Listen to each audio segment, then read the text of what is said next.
সবাইকে স্বাগত জানাচ্ছি গ্লোবাল ভিউজে। আপনাদের সঙ্গে আছি আমি সুস্মিতা দাস। আজ জানাবো আন্তর্জাতিক গণমাধ্যমে আলোচিত সংবাদ ও বিশ্লেষণ। ফিলিস্তিনি প্রতিরোধ আন্দোলন হামাসের সামরিক শাখা আল কাসাম ব্রিগেডস জানিয়েছে, যুদ্ধের ৩০৫তম দিনে মঙ্গলবার দক্ষিণ গাজার রাফা শহরে শত্রু সেনাদের ওপর ব্যাপক ভিত্তিক ঝড়ো হামলা চালিয়েছেন তারা। শহরের তাবিন মসজিদের পাশে জর্জ স্ট্রিটে তাদের যোদ্ধারা গেরিলা অ্যাকশন ডিভাইস এবং আল ইয়াসিন শেলের মাধ্যমে ইসরায়েলের দুটি নামের পার্সোনাল ক্যারিয়ার ধ্বংস করেন।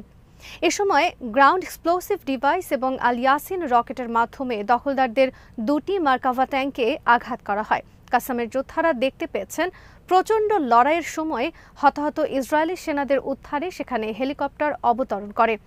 রাফা শহরের পশ্চিমে সুইডিশ ভিলেজের পাশেও ঘোল রাইফেলের মাধ্যমে এক জায়নবাদী সেনাকে নির্মূল করে আল কাসাম। এদিন উত্তর গাজাকে উপত্যকার অন্য অঞ্চল থেকে বিভক্ত করা নেতজারি মুখে শত্রুদের কমান্ড হেডকোয়ার্টারে ১১৪mm শর্ট রেঞ্জের রাজুম রকেট সিস্টেমের মাধ্যমে আঘাত হানেন তাদের যোদ্ধারা। ইসলামিক জিহাদের আল কোদস ব্রিগেডস জানিয়েছে, ফিলিস্তিনি জনগণের ওপর গণহত্যার জবাবে তাদের যোদ্ধারা মঙ্গলবার আসকালান, সদেরত এবং গাজার পার্শ্ববর্তী ইসরায়েলি বসতিগুলোতে বড় পরিসরে বোমা হামলা চালিয়েছেন। লেবাননের প্রতিরোধ আন্দোলন হিজবুল্লাহ জানিয়েছে, মঙ্গলবার তাদের ছোড়া যথাযথ অস্ত্র ইসরায়েলের আভিভিম বসতিতে ইসরায়েলি সেনাদের অবস্থান নেওয়া একটি বাড়িতে সরাসরি আঘাত হানে। বিরকেট রিশা সাইটের পাশে জড় হওয়া ইসরায়েলি সেনাদলের ওপরও বুরকান মিসাইলের মাধ্যমে আঘাত হানেন তারা। এদিন অধিকৃত আক্কার উত্তরে স্রাগা ব্যারাকে গোলানি ব্রিগেডের হেডকোয়ার্টার এবং ইগোস ইউনির ৬২১-এর হেডকোয়ার্টারে হিজবুল্লাহর অ্যাটাক ড্রোনের একটি স্কোয়াড্রন আঘাত হানে। হামলার পর সেনা সংখ্যা বাড়ানো হলে গাইডেড মিসাইলের মাধ্যমে তাদের ওপর হামলা করা হয়। মিসাইলের আঘাতে দপ্তর দুটির ব্যাপক ক্ষয়ক্ষতি হয় এবং বেশ কয়েকজন সেনা নিহত এবং আহত হন। আর্টিলারি শেলের মাধ্যমে মার্চ সাইটেও সরাসরি আঘাত হানেন হিজবুল্লাহর যোদ্ধারা। হামলা হয় অধিকৃত কফর সুবা হিলসের রুইসাথ আল আলম সাইটেও। সেখানে রকেটাস্ত্রের আঘাতে সামরিক অবস্থাটির ব্যাপক ক্ষয়ক্ষতি হয়। আল মায়দিন জানায়, মঙ্গলবার কেলা ব্যারাকে ইসরায়েলের এয়ার অ্যান্ড মিসাইল ডিফেন্স হেডকোয়ার্টারে কয়েক ডজন গ্রাড রকেট নিক্ষেপ করে হিজবুল্লাহ। তাল্লেথ আল কারান্তিনা এবং জারিত ব্যারাকের পাশে আবু দাজাস হিলের ইসরায়েলি সেনা সমাবেশেও আর্টিলারি হামলা করেন তাদের যোদ্ধারা। ফিলিস্তিনের প্রতিরোধ সংগঠন হামাসের রাজনৈতিক শাখার নতুন প্রধান নিযুক্ত হয়েছেন ইয়াহিয়া সিনওয়ার। মঙ্গলবার সংগঠনটি এই ঘোষণা দিয়েছে। নতুন দায়িত্ব গ্রহণ করার আগ পর্যন্ত যুদ্ধ বিধ্বস্ত গাজা উপত্যকায় সিনওয়ার ছিলেন হামাসের সবচেয়ে গুরুত্বপূর্ণ নেতা। তিনি সংগঠনটির সশস্ত্র শাখার প্রধান ছিলেন। এক সংক্ষিপ্ত বিবৃতিতে হামাস জানায়, ইসলামী প্রতিরোধ আন্দোলন হামাসের নেতারা গভীরভাবে এবং ব্যাপক ভিত্তিক সলা পরামর্শের পর কমান্ডার ইয়াহিয়া সিনওয়ারকে রাজনৈতিক শাখার প্রধান নিযুক্ত করেছেন। তিনি শহীদ কমান্ডার ইসমাইল হানিয়ার উত্তরসূরি হবেন। ইসমাইল হানিয়া গত ৩১ জুলাই ভোররাতে ইরানের রাজধানী তেহরানে গুপ্ত হত্যার শিকার হন। ধারণা করা হয়, ইসরায়েলের গোয়েন্দা সংস্থা মোসাদ তাকে হত্যা করেছে।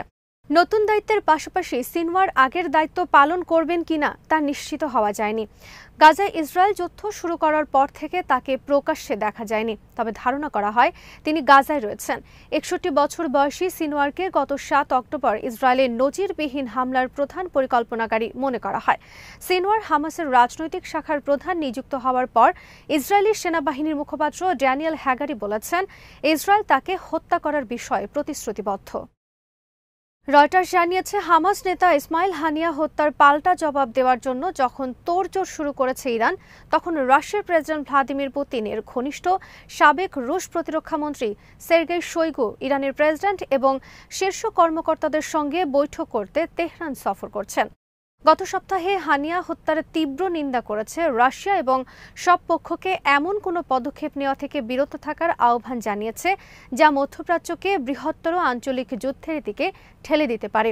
শোইগু মঙ্গলবার ইরানের প্রেসিডেন্ট মাসুদ পেজিশকিয়ানের সঙ্গে বৈঠক করেন। সেখানে ইরানি প্রেসিডেন্ট বলেন, যুক্তরাষ্ট্রসহ বিশ্বের দাম্ভিক শক্তিগুলোর আগ্রাসনের যুগ শেষ হয়ে গেছে। বহুমেরুকেন্দ্রিক বিশ্ব ব্যবস্থা প্রতিষ্ঠা করতে রাশিয়া এবং ইরান যে চেষ্টা চালাচ্ছে তাতে বিশ্ব আগের চেয়ে বেশি শান্তিময় এবং নিরাপদ হয়ে উঠবে। পেজেশকিয়ান বলেন, ইরান কোনো অবস্থায় মধ্যপ্রাচ্যে যুদ্ধ ও সংকটের মাত্রা বাড়াতে চায় না, তবে ইসরায়েলকে তার অপরাধ ও ধৃষ্টতার জবাব বুঝিয়ে দেওয়া হবে। ইরানি সংবাদ মাধ্যমগুলো বলছে, ইরানের সঙ্গে প্রতিরক্ষা ও নিরাপত্তা সহযোগিতা শক্তিশালী করার ব্যাপারে আলোচনা করতে শৈগু তেহরান সফর করছেন। খবরে বলা হয়, ইসলামিক রেভলিউশনারি গার্ড কোরের senior commander rear admiral Ali Akbar আহমেদিয়ার সঙ্গেও বৈঠক করেন শৈগু। মার্কিন পররাষ্ট্র দফতরের মুখপাত্র ম্যাথিউ মিলার মঙ্গলবার বলেছেন, যুক্তরাষ্ট্র জানে না ঠিক এখনই কেন শৈগু ইরান সফর করছেন।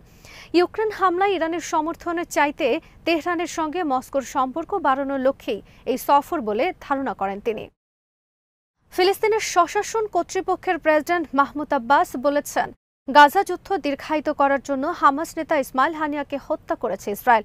রাশিয়ার বার্তা সংস্থা রিয়া নভস্তিকে দেওয়া এক সাক্ষাৎকারে তিনি বলেন, এ ব্যাপারে কোনো সন্দেহ নেই যে চলমান গাজা যুদ্ধ বন্ধ এবং অবরুদ্ধ উপত্যকা থেকে সেনা প্রত্যাহারের ব্যাপারে যে আলোচনা চলছিল তার উপর ইসমাইল হানিয়ার এই হত্যাকাণ্ড নেতিবাচক প্রভাব ফেলেছে।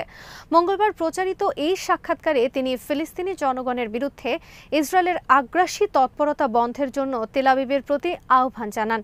লেবাননের পররাষ্ট্রমন্ত্রী আবদুল্লাহ আবু হাবিব হুঁশিয়ারি উচ্চারণ করে বলেছেন, ইসরায়েল লেবাননের ওপর হামলা চালালে মধ্যপ্রাচ্যে সর্বাত্মক যুদ্ধ শুরু হতে পারে।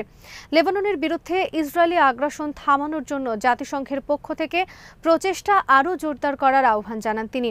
লেবানন বিষয়ক জাতিসংঘের বিশেষ সমন্বয়ক জেনাইন ভেনিস প্ল্যাচার্টের সঙ্গে এক বৈঠকে বু হাবিব এই আহ্বান জানান।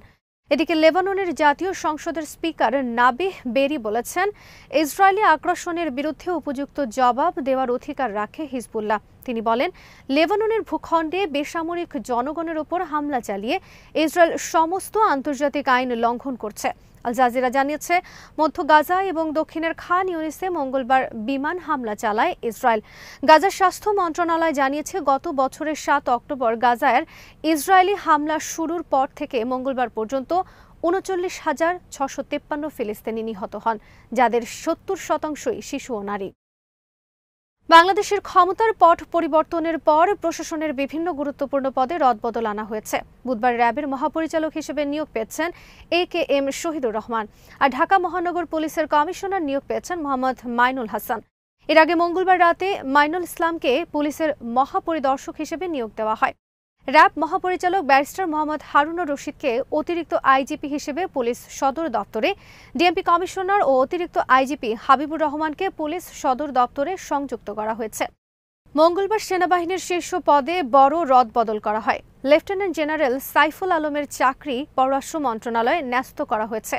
লেফটেন্যান্ট জেনারেল মুজিবুর রহমানকে GOC army training and doctrine command, lieutenant general Ahmed Tabrez Shams চৌধুরীকে সেনাবাহিনীর quarter master general, lieutenant general Mizanur Rahman শামীমকে সেনাবাহিনীর chief of general staff, lieutenant general Mohammad Shahinul হককে কমান্ড্যান্ট এনডিসি এবং মেজর জেনারেল আসম রিদওয়ানুর রহমানকে এনটিএমসির মহাপরিচালক হিসেবে নিয়োগ দেওয়া হয়, আর মেজর জেনারেল জিয়াউল আহসানকে চাকরি হতে অব্যাহতি দেওয়া হয়। বুধবার বাংলাদেশ ব্যাংকের বিক্ষুব্ধ একদল কর্মকর্তা ও কর্মচারী কেন্দ্রীয় ব্যাংকের গভর্নর, 4 ডেপুটি গভর্নর, উপদেষ্টা ও আর্থিক গোয়েন্দা দফতরের প্রধানের পদত্যাগ দাবি করে মিছিল করেন। তাদের দাবির মুখে 4 ডেপুটি গভর্নর এবং আর্থিক গোয়েন্দা দফতরের প্রধান পদত্যাগ করেছেন। তবে ঘটনার সময় গভর্নর আব্দুর রউফ তালুকদার কার্যালয়ে ছিলেন না। এদিন পদত্যাগ করেন অ্যাটর্নি জেনারেল AM আমিন উদ্দিনও। পাসপোর্ট ফিরে পেয়েছেন বিএনপি চেয়ারপারসন বেগম খালেদা জিয়া। মঙ্গলবার মুক্তি পেয়েই তার পাসপোর্ট নবায়নের সব প্রক্রিয়া সম্পন্ন হয়। পরে চিকিৎসাধীন বিএনপি চেয়ারপারসনের পক্ষে তার প্রতিনিধির কাছে নবায়নকৃত মেশিন রিডেবল পাসপোর্ট হস্তান্তর করা হয়। নোবেল বিজয়ী অর্থনীতিবিদ ডক্টর মোহাম্মদ ইউনূসকে প্রধান করে দেশের পরবর্তী অন্তর্বর্তীকালীন সরকার গঠনের সিদ্ধান্ত নেওয়া হয়েছে। মঙ্গলবার রাতে বঙ্গভবনে রাষ্ট্রপতি মোহাম্মদ শাহাবুদ্দিনের সঙ্গে 3 বাহিনীর প্রধানগণ ও ছাত্র আন্দোলনের সমন্বয়কদের বৈঠকে এই সিদ্ধান্ত হয়। বৈঠক শেষে সমন্বয়ক নাহিদ ইসলাম বলেন, তারা আশা করছেন 24 ঘণ্টা বা দ্রুততম সময়ের মধ্যে অন্তর্বর্তীকালীন সরকার চূড়ান্ত হবে। মোহাম্মদ ইউনূস বর্তমানে ফ্রান্সের প্যারিসে অবস্থান করছেন। নাহিদ জানিয়েছেন, বুধবার রাত কিংবা বৃহস্পতিবার সকালে তিনি দেশের মাটিতে পা রাখতে পারেন। তবে বুধবারের মধ্যে অন্তর্বর্তী সরকারের পূর্ণাঙ্গ তালিকা জানা যাবে বলে অনেক সংবাদ মাধ্যম জানিয়েছে। এদিকে মোহাম্মদ ইউনূসের বিরুদ্ধে শেখ হাসিনা সরকারের দায়ের করা মামলায় দণ্ডাদেশ বাতিল করা হচ্ছে বলে জানিয়েছে আইন মন্ত্রণালয় সূত্র। তার বিরুদ্ধে চলমান শতাধিক হয়রানিমূলক মামলাও প্রত্যাহার করা হচ্ছে বলে জানিয়েছে সূত্র। এসব মামলা প্রত্যাহারের পর একজন ক্লিন ম্যান হিসেবে অন্তর্বর্তী সরকার প্রধান হিসেবে শপথ নিতে চাচ্ছেন তিনি। রাজধানীর সড়কে যান চলাচল মঙ্গলবারের তুলনায় বেড়েছে। যান চলাচল নিয়ন্ত্রণে ট্রাফিক পুলিশ দেখা যায়নি, তবে আগের দিনের মতো বুধবারও ট্রাফিক ব্যবস্থা নিয়ন্ত্রণ করতে দেখা গেছে শিক্ষার্থীদের। সিগন্যালগুলোতে শিক্ষার্থীরা পালা করে দায়িত্ব পালন করছেন। কয়েক জায়গায় তাদের সঙ্গে আনসার সদস্যও রয়েছেন। এর পাশাপাশি বিভিন্ন এলাকায় পরিচ্ছন্নতার কাজে নেমেছেন বিভিন্ন শিক্ষা প্রতিষ্ঠানের শিক্ষার্থীরা। তারা রাস্তা ঝাড়ু দিচ্ছেন, সড়কের আবর্জনা সরিয়ে ফেলছেন। আজ এখানেই শেষ করছি। সবাই ভালো থাকুন, সুস্থ থাকুন আর দেখতে থাকুন বিডি ভিউজ। চ্যানেলটি ভালো লাগলে সাবস্ক্রাইব করুন, সংযুক্ত থাকুন আমাদের ফেসবুক পেজে।